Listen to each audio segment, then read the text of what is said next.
jumpa kembali teman-teman para pejuang ASN.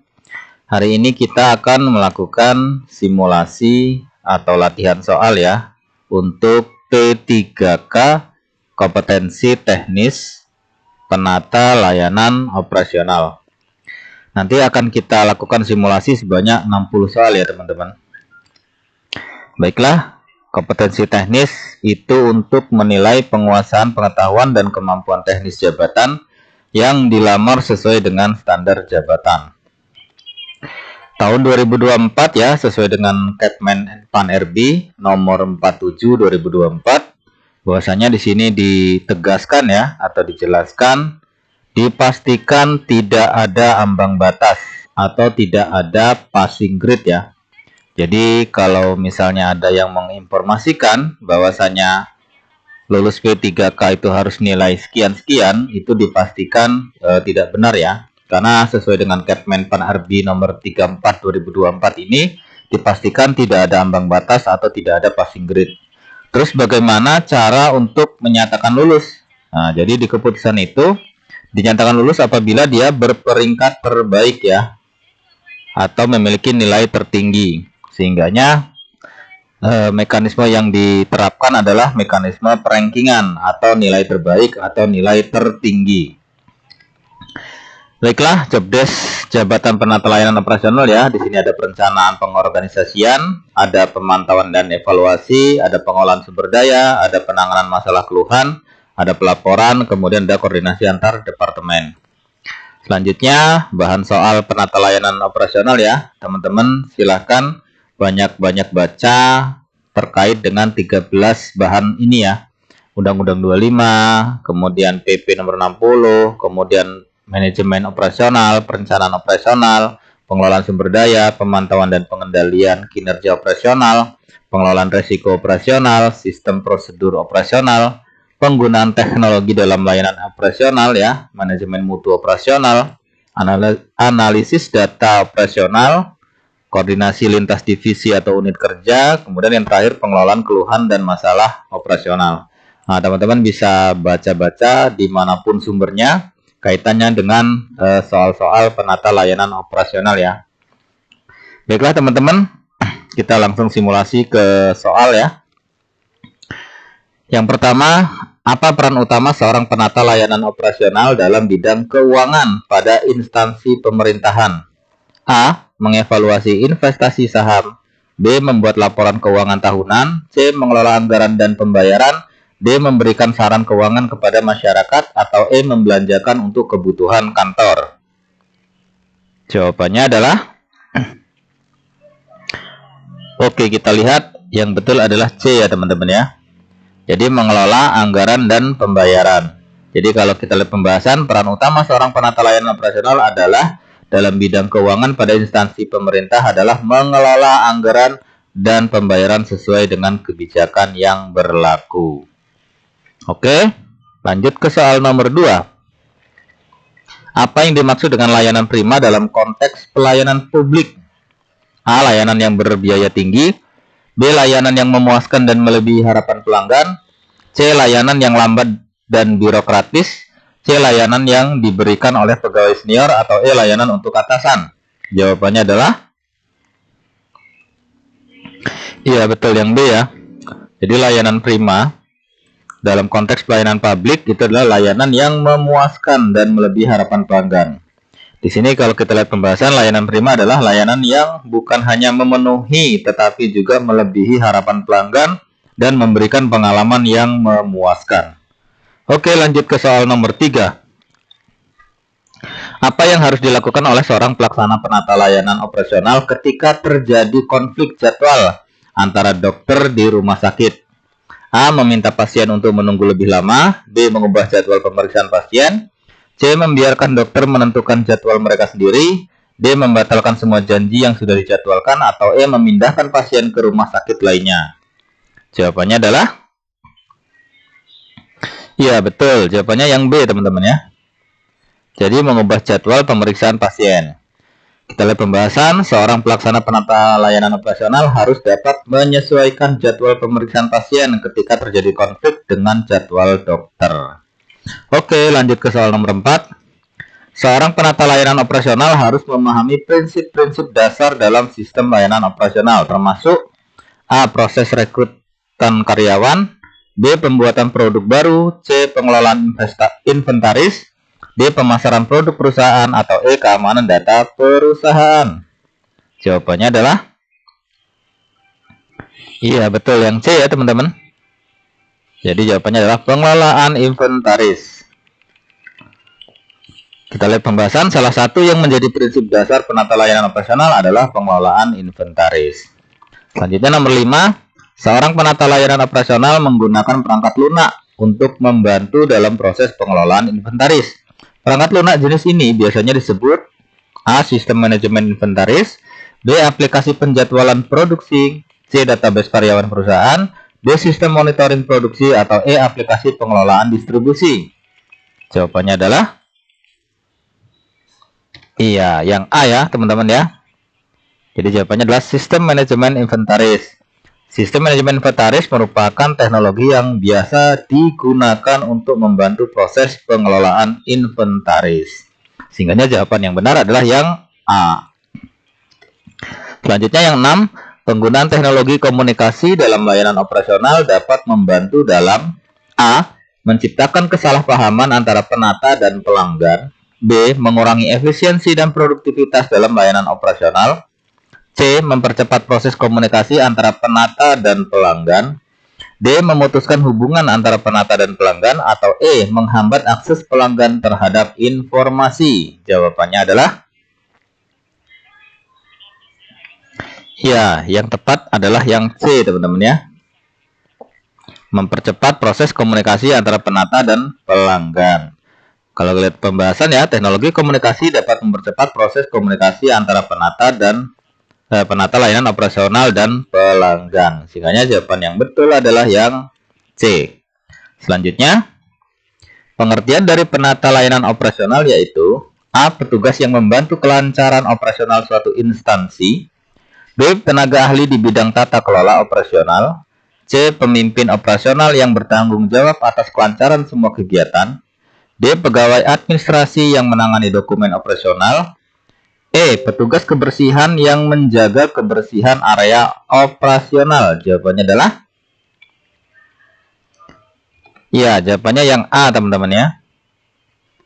Kalau kita lihat pembahasan ya, penata layanan operasional adalah jabatan yang bertugas untuk mengelola layanan teknis sesuai dengan prosedur dan ketentuan yang berlaku, yang merupakan jabatan yang memiliki tanggung jawab memastikan layanan operasional berjalan secara efisien dan efektif. Sehingga jawaban yang benar adalah yang A. Nomor 8. Penata layanan operasional bertugas A. Mencatat, mendata, dan melaporkan kegiatan tata kelola layanan teknis, B. Mengelola semua bahan dan data serta memberikan informasi yang berkaitan dengan rencana kerja, C. Mengusulkan bahan teknis, mengumpulkan bahan dan data kerja dan mengajukan permintaan bahan dan data untuk pengumpulan bahan kerja, D. Melaksanakan tugas lain yang diperintahkan oleh atasan, atau E. Semua jawaban A, B, C, D benar. Iya, jawabannya yang betul adalah yang E teman-teman ya. Jadi semua A, B, C, D ini merupakan tugas daripada penata layanan operasional ya. Kalau kita lihat pembahasan, penata layanan operasional bertugas mencatat, mendata, dan melaporkan kegiatan tata kelola layanan teknis, melaksanakan tugas lainnya yang diperintahkan oleh atasan, mengelola semua bahan dan data, memberikan informasi yang berkaitan dengan rencana kerja, mengusulkan bahan teknis, pengumpulan bahan dan data kerja, kemudian terakhir mengajukan permintaan bahan dan data untuk pengumpulan bahan kerja. Sehingga semua ABCD itu adalah benar, tugas penata layanan operasional. Selanjutnya, tanggung jawab utama penata layanan operasional adalah A. Menyusun laporan keuangan perusahaan, B. Melakukan analisis data operasional, C. Mengelola sumber daya manusia di bagian operasional, D. Memastikan kelancaran proses produksi dan distribusi, atau E. Melakukan riset pasar untuk produk baru. Jawabannya adalah ya, betul, jawabannya yang D teman-teman ya. Jawabannya yang D, memastikan kelancaran proses produksi dan distribusi. Kalau kita lihat pembahasan, salah satu tugas utama ya penata layanan operasional adalah memastikan kelancaran proses produksi dan distribusi. Sehingga jawaban yang benar adalah yang D. Oke, selanjutnya berikut ini bukan termasuk tugas pokok penata layanan operasional, yaitu berarti yang bukan teman-teman ya. A. Menangani keluhan pelanggan melalui telepon. B. Menerima dan memproses pesanan pelanggan. C. Melakukan pengecekan dan verifikasi data. D. Mengatur jadwal dan koordinasi dengan tim operasional. E. Melakukan kegiatan marketing dan branding. Jawabannya adalah iya, betul, yang E ya. Jadi yang E ini bukan tugas pokok penata layanan operasional ya, kegiatan marketing dan branding ini. Sehingganya jawaban yang betul adalah yang E. Pembahasannya kita lihat ya. Melakukan kegiatan marketing dan branding bukan tugas pokok penata layanan operasional. Sehingganya yang benar jawabannya adalah yang E ya, yang bukan. Oke, selanjutnya kita masuk ke soal berikutnya. Manajer operasional di pusat pelayanan kesehatan ingin meningkatkan efisiensi dalam penjadwalan janji tamu pasien. Langkah yang paling tepat adalah A. Mengurangi jam operasional pusat pelayanan kesehatan. B. Memperkenalkan sistem pendaftaran online. C. Meningkatkan biaya konsultasi. D. Menyediakan layanan tanpa janji temu. Atau E. Mengurangi jumlah dokter yang tersedia. Jawabannya adalah iya, betul, yang B ya. Jadi untuk mengefisiensikan ya pelayanan kesehatan ya dalam penjadwalan janji temu pasien, itu salah satunya adalah dengan memperkenalkan sistem pendaftaran online. Jadi pembahasannya, sistem pendaftaran online dapat meningkatkan efisiensi dalam penjadwalan janji temu pasien. Sehingga jawaban yang paling benar adalah yang B. Selanjutnya, apa peran teknologi informasi dalam mendukung pelayanan prosedur layanan operasional yang efisien? A. Menurunkan efisiensi produksi. B. Mengabaikan kebutuhan pelanggan. C. Mempercepat proses produksi. D. Meningkatkan biaya pengelolaan keuangan. Atau E. Menunda inovasi produk. Jawabannya adalah iya, betul, yang C teman-teman ya. Jadi jawabannya adalah mempercepat proses produksi. Kalau kita lihat pembahasan, teknologi informasi dapat mempercepat proses produksi dalam mendukung pelayanan prosedur layanan operasional yang efisien. Sehingga jawaban yang benar adalah yang C. Selanjutnya 13, tanggung jawab penata layanan operasional terkait etika termasuk A. Mengabaikan keluhan dan masukan pelanggan. B. Melayani pelanggan dengan lambat dan tidak efisien. C. Menjaga keamanan dan kenyamanan pelanggan. D. Mempertahankan biaya layanan yang tinggi tanpa alasan yang jelas. Atau E. Tidak memberikan penjelasan yang jelas kepada pelanggan. Jawabannya adalah betul, yang C ya teman-teman. Menjaga keamanan dan kenyamanan pelanggan. Kita lihat pembahasan. Menjaga keamanan dan kenyamanan pelanggan adalah salah satu tanggung jawab penata layanan operasional terkait etika. Sehingga jawabannya adalah yang C. Oke, lanjut soal berikutnya. Mengapa evaluasi kinerja karyawan menjadi bagian integral dari standar operasional layanan? A. Menetapkan harga tinggi. B. Menjaga keberlanjutan lingkungan. C. Meningkatkan efisiensi operasional. D. Mempercepat perubahan strategi pemasaran. Atau E. Menurunkan kualitas produk. Jawabannya adalah ya, betul, jawabannya yang C teman-teman ya. Jadi meningkatkan efisiensi operasional. Kita lihat pembahasan, evaluasi kinerja karyawan menjadi bagian integral dari standar operasional layanan meningkatkan efisiensi operasional. Sehingga jawaban yang paling tepat dan pas adalah yang C. Kita lanjut ke soal berikutnya. Apa peran pembukuan keuangan dalam konteks standar operasional layanan? A. Pemeliharaan dan perbaikan sarana produksi. B. Identifikasi dan mitigasi resiko. C. Evaluasi kinerja pelanggan. D. Pengelolaan rantai pasokan. Atau E. Menentukan harga produk. Jawabannya adalah betul, yang E ya, menentukan harga produk. Kalau kita lihat pembahasan ya, pembukuan keuangan sendiri adalah proses pencatatan semua transaksi keuangan selama proses berlangsungnya sebuah usaha. Manfaat antara lain sebagai acuan untuk mengetahui keuntungan dan kerugian, sehingga menjadi dasar menentukan harga. Jadi yang paling tepat jawabannya adalah E ya, menentukan harga produk. Selanjutnya, sebuah lembaga pelayanan kesehatan ingin meningkatkan efisiensi administrasi. Langkah yang paling tepat adalah A. Meningkatkan biaya administrasi, B. Menyediakan pelatihan administrasi untuk staf, C. Mengurangi jumlah staf administrasi, D. Menambah formulir administrasi yang harus diisi, atau E. Mengurangi waktu pelayanan administrasi. Jawabannya adalah betul yang B, teman-teman ya jawabannya. Jadi kita lihat pembahasan menyediakan pelatihan administrasi untuk staf itu merupakan salah satu cara meningkatkan efisiensi administrasi. Sehingga jawaban yang paling tepat adalah yang B. Oke, kita ke soal selanjutnya.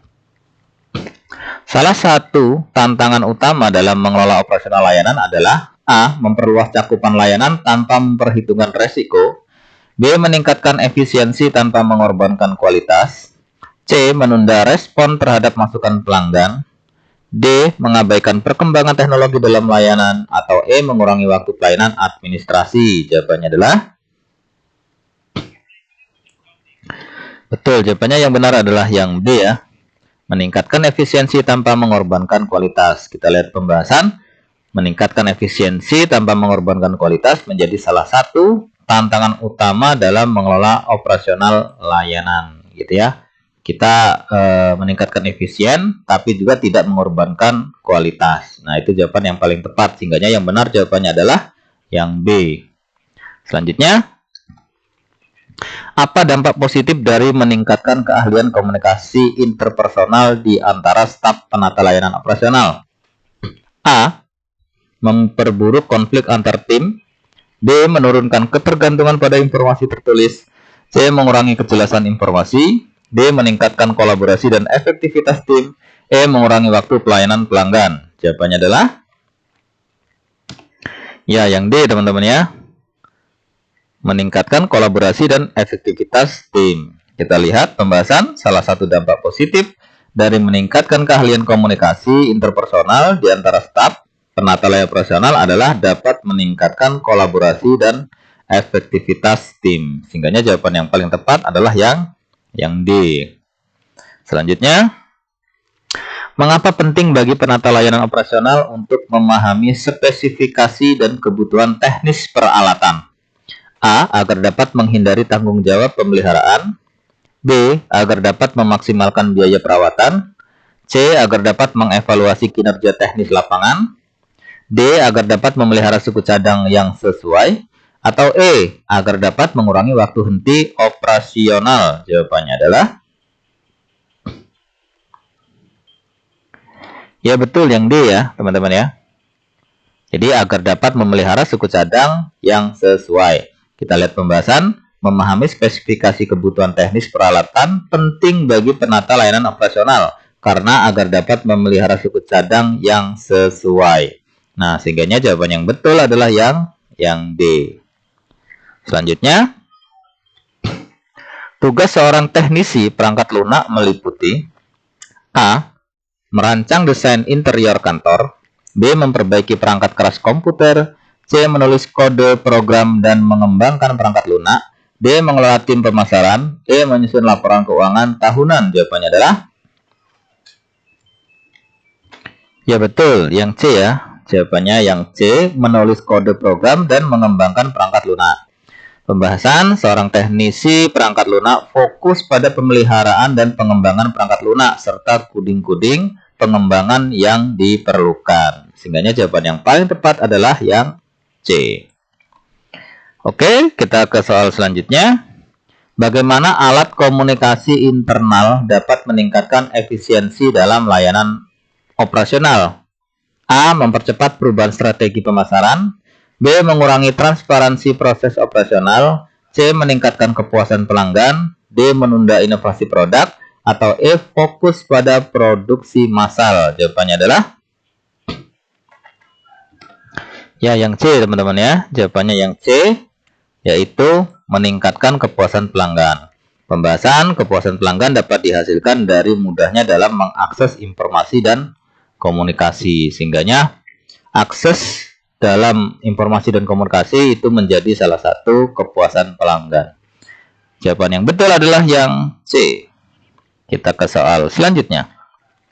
Alat apa yang umumnya digunakan dalam proses pemantauan dan evaluasi kepuasan pelanggan dalam layanan operasional? A. Mesin fotokopi. B. Peralatan pemrosesan gambar. C. Sistem survei online. D. Peralatan pengukuran. E. Perangkat lunak desain grafis. Jawabannya adalah ya betul yang C teman-teman ya. Kita lihat pembahasan. Sistem survei online salah satu metode yang umumnya digunakan dalam proses pemantauan dan evaluasi kepuasan pelanggan dalam layanan operasional. Sehingga jawaban yang betul adalah yang C. Kita ke soal berikutnya. Apa peran analisis big data dalam meningkatkan kinerja layanan operasional? A. Mengurangi efisiensi operasional. B. Menjaga status quo. C. Memperlambat pertukaran informasi. D. Mengidentifikasi tren dan pola untuk pengambilan keputusan. Atau E. Menunda waktu pengiriman. Jawabannya adalah ya yang D teman-teman ya. Jawaban yang tepat adalah yang D. Mengidentifikasi tren dan pola untuk pengambilan keputusan. Kita lihat pembahasan. Mengidentifikasi tren dan pola untuk pengambilan keputusan menjadi salah satu peran analisis big data dalam meningkatkan kinerja layanan operasional. Sehingga jawaban yang tepat adalah yang D. Oke, selanjutnya 24. Berikut adalah tujuan dari otomatisasi perkantoran kecuali. Nah, ini ada kecuali teman-teman ya. Berarti yang bukan ya. A. Mendukung pengambilan keputusan yang lebih baik dan cepat. B. Meningkatkan komunikasi yang baik antar seluruh pihak yang terlibat atau stakeholder. C. Meningkatkan efektivitas dan produktivitas kerja. D. Mengurangi penggunaan alat tools kantor. Atau E. Meningkatkan kualitas output dan mengurangi beban kerja karyawan. Jawabannya adalah ya betul, jawabannya yang D teman-teman ya. Mengurangi penggunaan alat tulis kantor karena yang ditanya adalah kecuali. Ya. Jadi pembahasannya mengurangi penggunaan alat tulis kantor bukan tujuan dari otomatisasi perkantoran, ya. Dengan jawaban yang paling tepat adalah yang D. Oke, kita ke soal selanjutnya. Bagaimana pengguna teknologi informasi dapat meningkatkan efisiensi dalam alat yang digunakan dalam layanan operasional? A. Mengurangi transparansi proses. B. Menunda inovasi produk. C. Mempercepat proses operasional. D. Menurunkan kualitas produk. Atau E. Fokus pada produksi berlebihan. Jawabannya adalah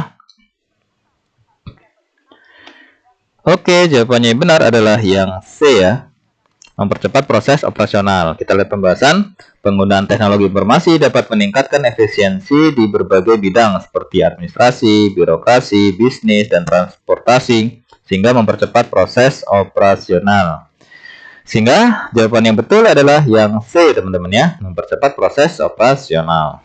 Selanjutnya, data yang dikelola adalah yang bersifat bahan jadi bagi pengambilan keputusan pimpinan organisasi, yaitu pengolahan data atau informasi pada tingkat A. Tingkat manajemen, B. Tingkat produksi, C. Tingkat operasional, D. Tingkat bawahan, atau E. Tingkat atasan. Jawabannya adalah ya betul. Yang betul adalah tingkat manajemen ya, yang A. Kita lihat pembahasan. Data yang dikelola pada tingkat manajemen adalah data yang bersifat bahan jadi bagi pengambilan keputusan pemimpin organisasi. Data matang ini berasal dari informasi yang disajikan oleh tingkat operasional seperti laporan keuangan, laporan penjualan tahunan, dan laporan kerja divisi. Sehingga jawaban yang paling tepat adalah yang A ya, di tingkat manajemen. Selanjutnya, apa yang dimaksud dengan sistem informasi manajemen atau SIM ya dalam konteks layanan operasional di instansi pemerintahan? A. Sistem untuk merekam kegiatan harian. B. Sistem untuk mengelola informasi untuk keperluan manajemen. C. Sistem untuk melayani pengguna internal. D. Sistem untuk menyimpan data pribadi pegawai. Atau E. Sistem untuk komunikasi kepada pelanggan. Jawabannya adalah betul yang B teman-teman ya, jawabannya. Sistem untuk mengelola informasi untuk keperluan manajemen. Kita lihat pembahasan ya. SIM ya atau Sistem Informasi Manajemen dapat membantu instansi pemerintahan dalam mengelola informasi untuk keperluan manajemen. Ya kan, membantu pelaksanaan tata kerja organisasi atau instansi, meningkatkan efektivitas, efisiensi kerja pemerintah, mempercepat, merespon, dan membuat keputusan berbasis data. Sehingga jawaban yang paling betul adalah yang B, teman-teman ya. Oke, kita ke soal selanjutnya. Manfaat utama dari penerapan standar layanan operasional di instansi pemerintahan adalah A. Peningkatan birokrasi, B. Peningkatan transparansi dan akuntabilitas, C. Peningkatan biaya operasional, D. Peningkatan kelambatan dalam pelayanan, atau E. Peningkatan pendapatan. Jawabannya?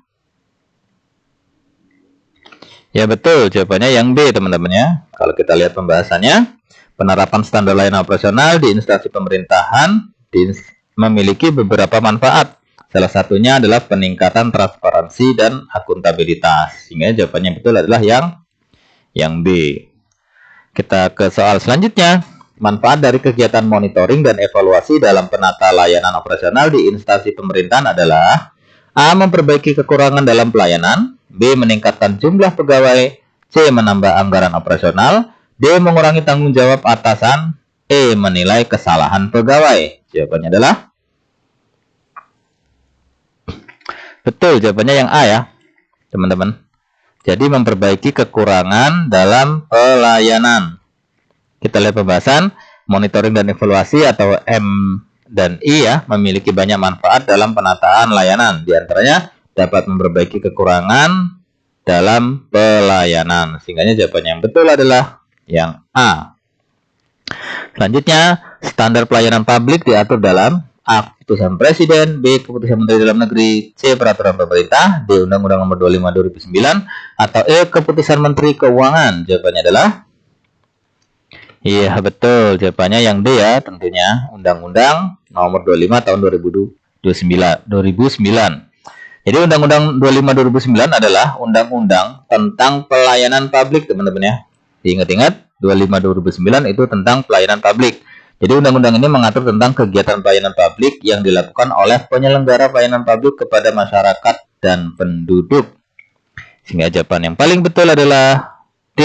Undang-Undang 25 2009. Selanjutnya, apa yang dimaksud dengan penata layanan operasional dalam bidang sosial? A. Pekerja yang berkaitan dengan administrasi umum di kantor sosial, B. Tugas yang berkaitan dengan masyarakat, C. Kegiatan yang mencakup pelayanan dan pengelolaan operasional di pelayanan sosial, D. Tugas khusus dalam manajemen keuangan sosial, atau E. Kegiatan sosial masyarakat umum. Jawabannya adalah ya betul, yang C. Jawabannya betul adalah yang C. Kegiatan yang mencakup pelayanan dan pengelolaan operasional di pelayanan sosial.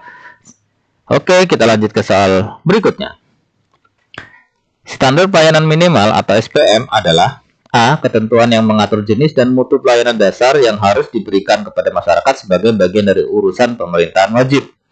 B. Tugas yang berkaitan dengan masyarakat oleh pemerintah. C. Kegiatan yang mencakup pelayanan oleh pemerintah. D. Kegiatan yang diawasi oleh atasan langsung. Atau E. Kegiatan sosial masyarakat umum. Jawabannya adalah iya betul, jawabannya yang A, teman-teman ya.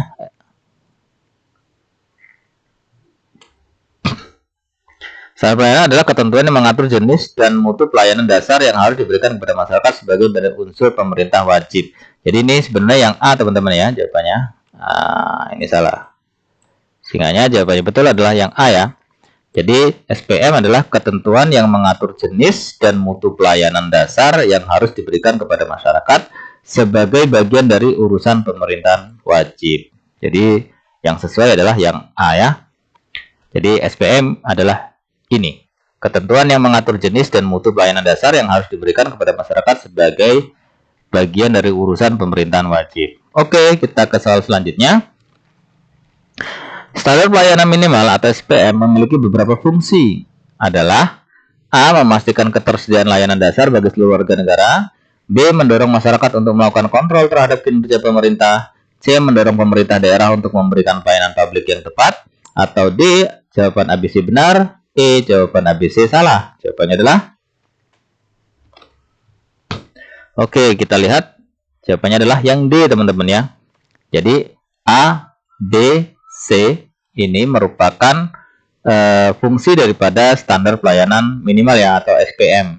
Kalau kita lihat pembahasan, SPM memiliki beberapa fungsi, diantaranya mendorong pemerintah daerah untuk memberikan pelayanan publik yang tepat, kemudian mendorong masyarakat untuk melakukan kontrol terhadap kinerja pemerintah, kemudian memastikan ketersediaan layanan dasar bagi seluruh warga negara. Sehingga yang paling tepat adalah yang D ya. D ini menyatakan bahwasanya ABC itu adalah benar. Oke, kita lanjut ke soal berikutnya. Standar pelayanan minimal atau SPM memiliki beberapa prinsip. Adalah A. Memiliki batasan waktu pencapaian, sederhana, konkret, mudah diatur, terbuka, terjangkau, dan dapat dipertanggungjawabkan. B. Mendorong masyarakat untuk melakukan kontrol terhadap kinerja pemerintah. C. Mendorong pemerintah daerah untuk memberikan pelayanan publik yang tepat. Atau D. Jawaban ABC benar. E. Jawaban ABC salah. Jawabannya adalah ya, jawabannya yang betul ada yang A, teman-teman ya. Ya kan? Prinsipnya adalah, kalau kita lihat pembahasan ya, SPM memiliki beberapa prinsip. Nah, prinsipnya adalah sederhana, konkret, mudah diatur, terbuka, terjangkau, dan dapat dipertanggungjawabkan. Disesuaikan dengan perkembangan kebutuhan, prioritas, dan kemampuan keuangan nasional dan daerah. Memiliki batasan waktu pencapaian. Sehingga jawaban yang paling tepat adalah yang A ya. Nah, yang B ini bukan, yang C bukan, sehingga D, E ini salah. Ya, jawaban yang paling betul adalah yang A. Selanjutnya, langkah yang tepat untuk memperbaiki proses layanan operasional yang lambat adalah dengan melakukan A. Meningkatkan birokrasi, B. Menambahkan prosedur, C. Menyederhanakan prosedur, D. Menambah jumlah laporan, atau E. Menambah jumlah pegawai tanpa batas. Jawabannya adalah betul, jawabannya yang C, teman-teman ya. Jadi menyederhanakan prosedur. Kita lihat pembahasan.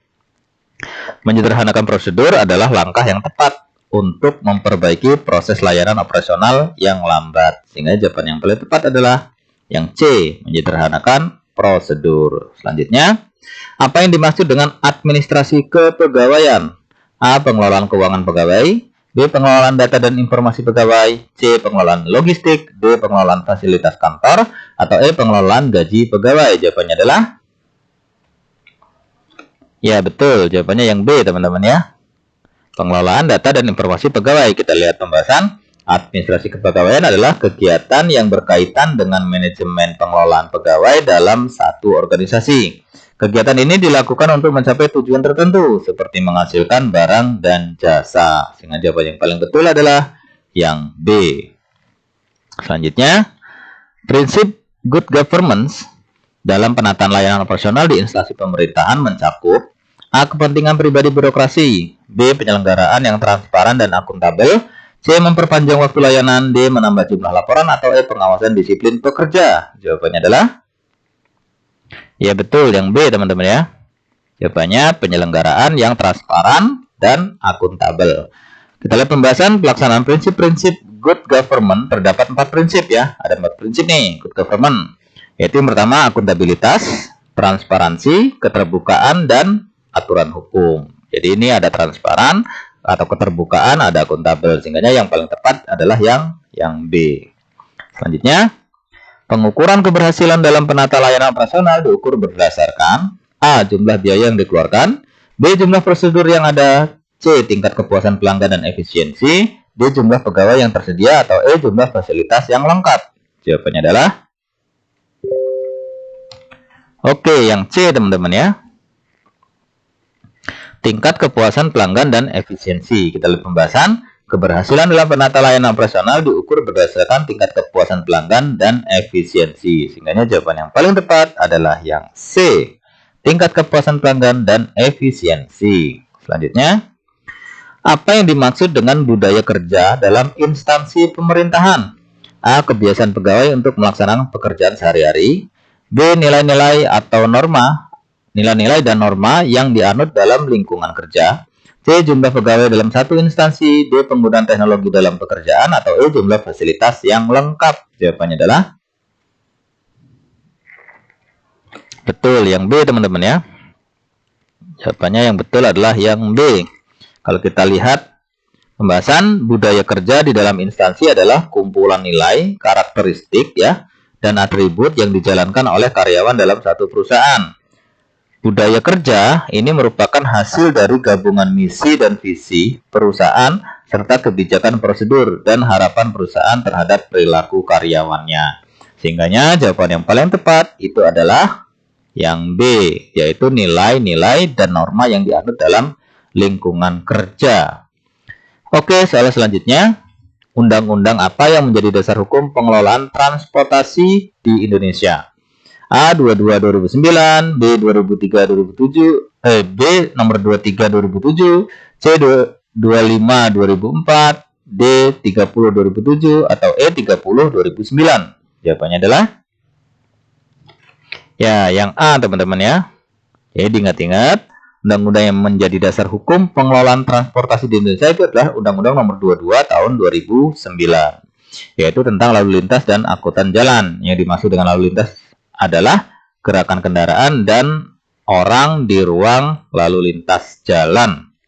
Selanjutnya, apa fungsi utama dari penata layanan operasional di Dinas Pendidikan? A. Mengawasi kegiatan belajar mengajar, B. Menyusun kurikulum, C. Mengelola administrasi dan logistik, D. Melakukan evaluasi kinerja guru, atau E. Melakukan rapat persiapan kegiatan. Jawabannya adalah iya betul yang C ya.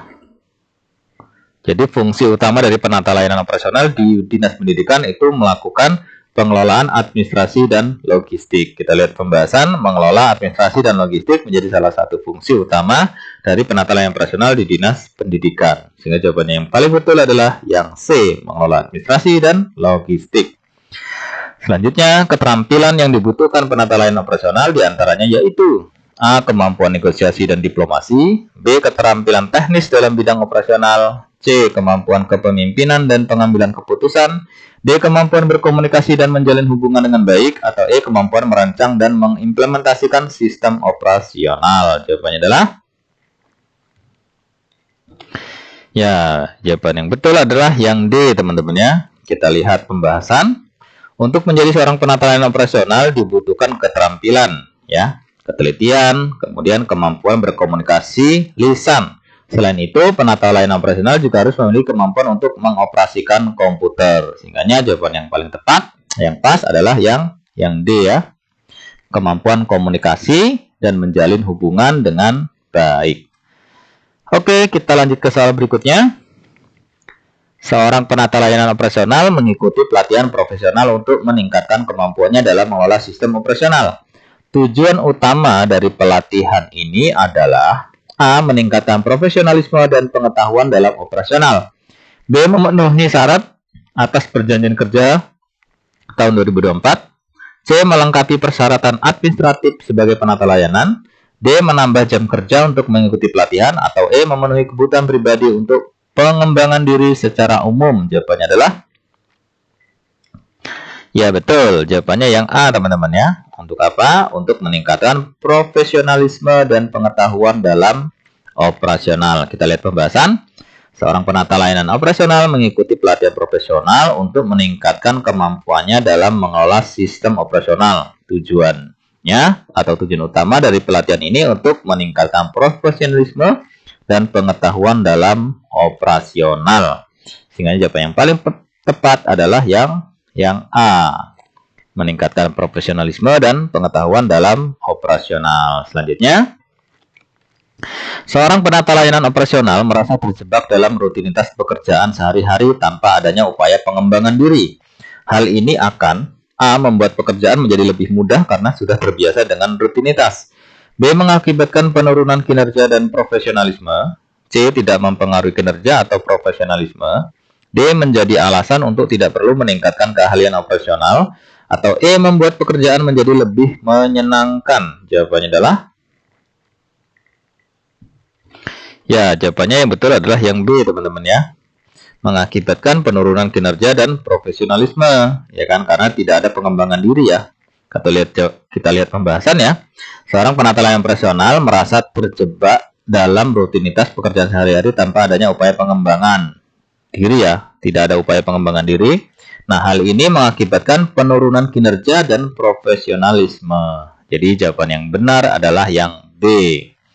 Mengakibatkan penurunan kinerja dan profesionalisme. Selanjutnya, Apa yang dimaksud dengan sistem merit?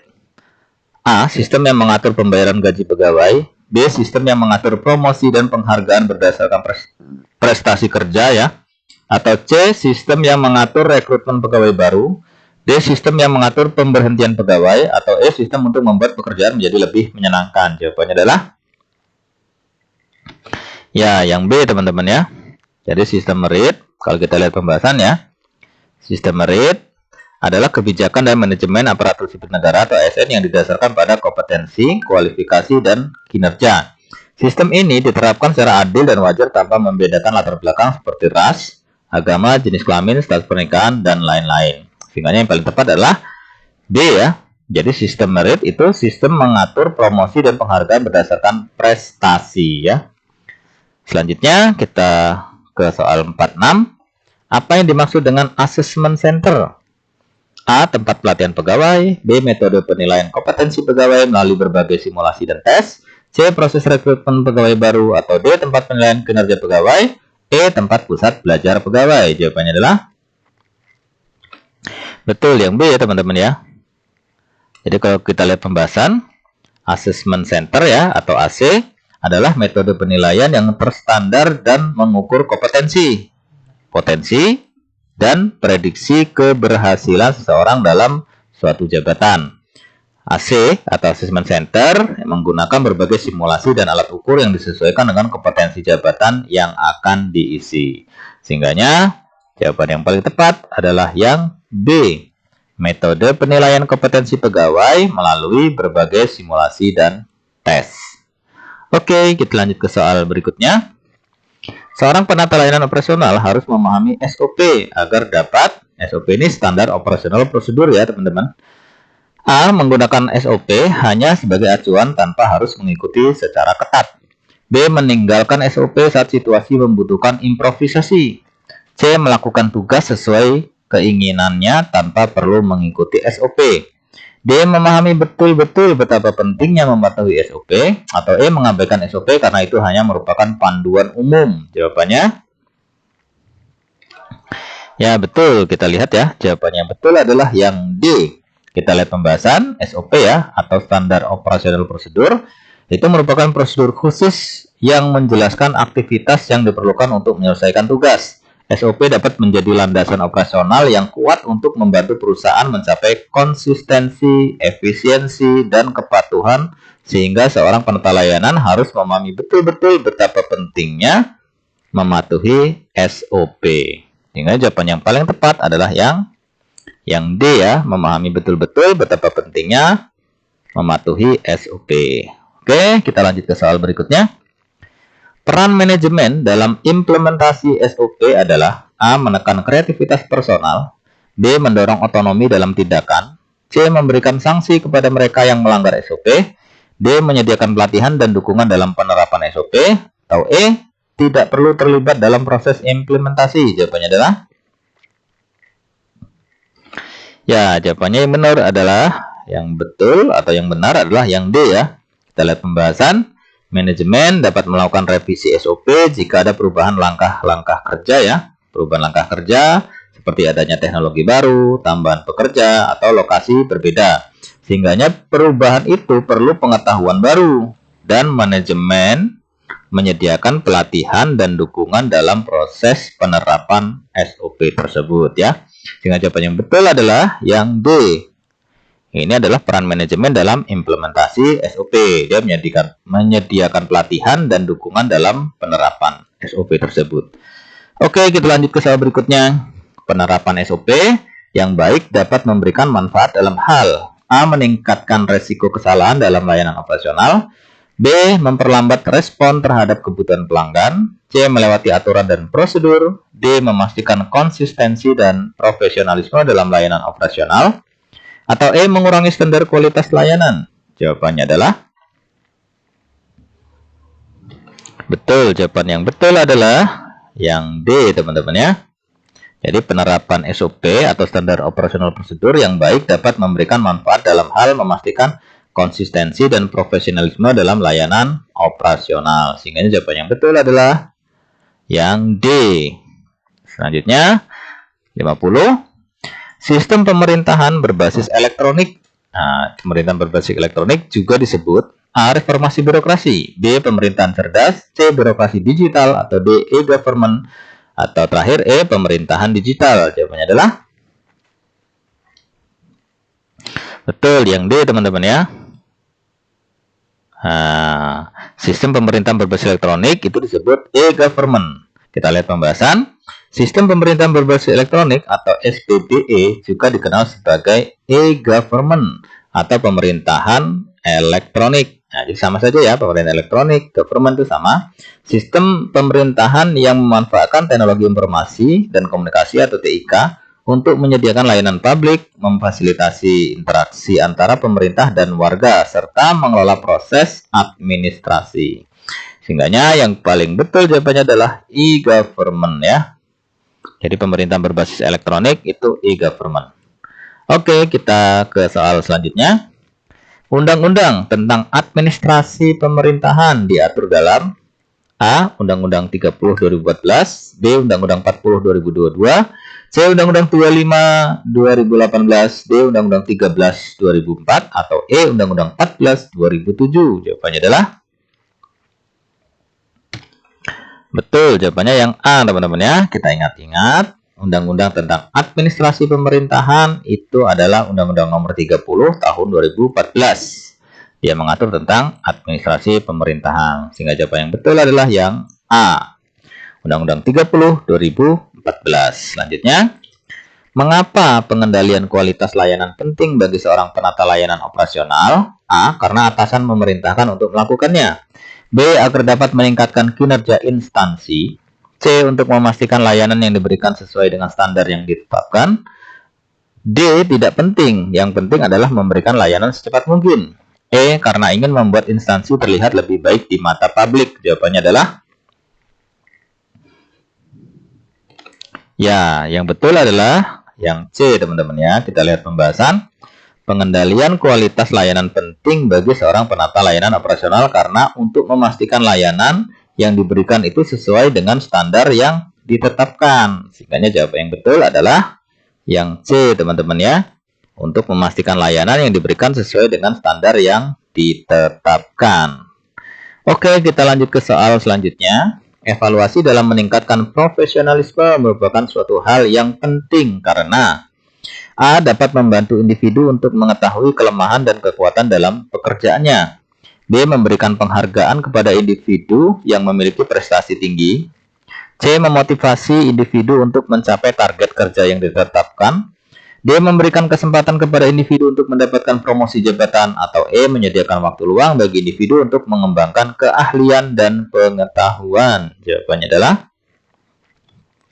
betul, jawabannya yang benar adalah yang A. Kita lihat pembahasannya, teman-teman. Evaluasi dalam meningkatkan profesionalisme merupakan suatu hal yang penting karena dapat membantu individu untuk mengetahui kelemahan dan kekuatan dalam pekerjaannya. Nah, yang sesuai itu adalah yang A. Oke, kita lanjut ke soal berikutnya, 54. Seorang penata layanan operasional harus berpartisipasi dalam pelatihan dan program pengembangan profesional karena A. Tanpa pelatihan, individu tidak akan pernah menjadi profesional. B. Atasan akan memberikan sanksi kepada individu yang tidak mengikuti pelatihan.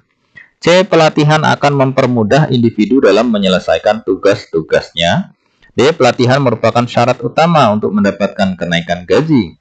Atau E. Individu perlu memperbarui pengetahuan dan keterampilan dengan perkembangan teknologi. Jawabannya adalah ya, yang betul adalah yang E, teman-teman ya. Kita lihat pembahasan individu perlu memperbarui pengetahuan dan keterampilan dengan perkembangan teknologi. Jadi yang pas dalam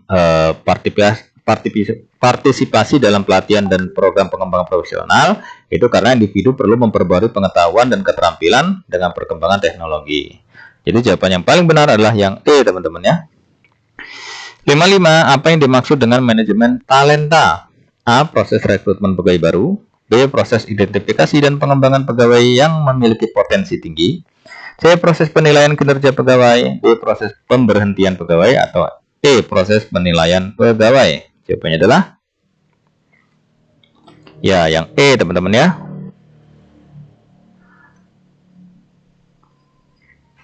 Talenta itu berarti yang B nih, salah ya. Harusnya yang B ya, teman-teman, nomor 55. Kita lihat pembahasan ya. Manajemen talenta adalah proses pengelolaan sumber daya manusia (SDM) yang dilakukan secara berkelanjutan dan efektif untuk memenuhi kebutuhan bisnis. Salah satu tahap dalam manajemen talenta adalah identifikasi calon talenta. Nah, sehingganya jawaban yang paling tepat adalah ini. Jadi ada proses identifikasi dan pengembangan pegawai yang memiliki potensi tinggi. Jadi ini jawaban yang betul adalah, teman-teman, ini salah ya. Harusnya yang B ya. Nah, ini yang B. Jadi jawaban yang benar adalah yang B, proses identifikasi dan pengembangan pegawai yang memiliki potensi tinggi. Oke, kita ke selanjutnya. Apa yang harus diperhatikan oleh penata layanan operasional untuk meningkatkan keamanan komunikasi? A. Memperbanyak sharing informasi. B. Meningkatkan kesadaran keamanan. C. Menyederhanakan akses. D. Menyembunyikan protokol keamanan. Atau E. Membuat password rumit. Jawabannya adalah betul, jawabannya yang benar adalah yang B, teman-teman ya. Meningkatkan kesadaran keamanan. Jadi pembahasan meningkatkan kesadaran keamanan hal yang harus diperhatikan oleh penata layanan operasional untuk meningkatkan keamanan komunikasi. Sehingga jawaban yang paling tepat adalah yang B, meningkatkan kesadaran keamanan. Soal selanjutnya, bagaimana penata layanan operasional dapat memfasilitasi kolaborasi antar departemen dalam satu organisasi? A. Membatasi akses informasi. B. Meningkatkan kepemimpinan otoriter. C. Meningkatkan perasaan kompetisi. D. Memperkenalkan hambatan komunikasi. Atau E. Membangun jembatan komunikasi. Jawabannya adalah ya, yang betul adalah jawabannya E ya. Membangun jembatan komunikasi. Kita soal selanjutnya. Mengapa penting bagi penata layanan operasional untuk memiliki keterampilan komunikasi yang baik?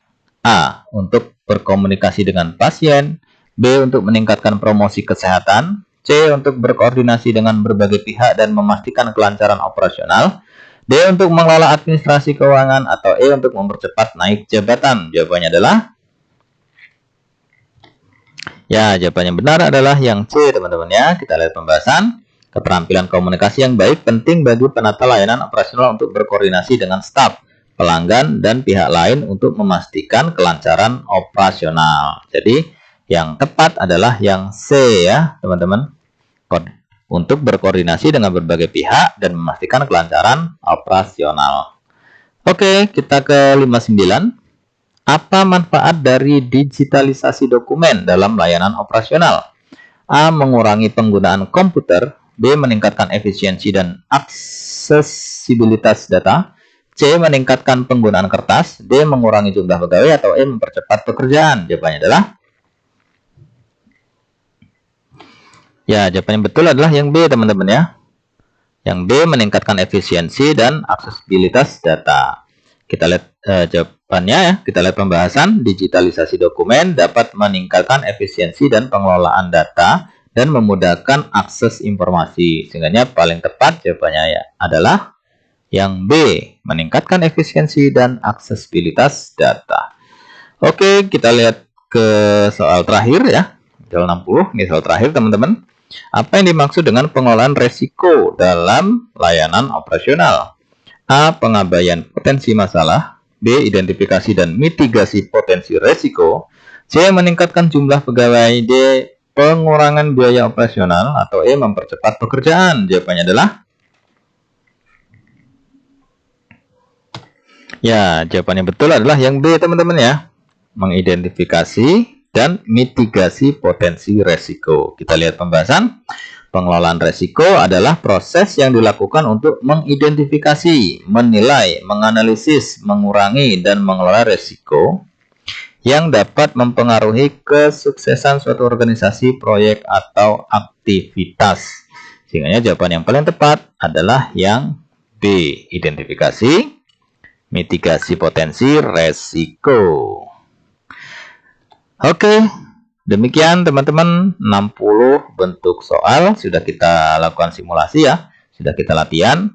Mudah-mudahan 60 tadi menambah wawasan teman-teman, menambah pengetahuan, sehingganya saat ujian nanti itu teman-teman sudah bisa menjawab semua soal dengan baik.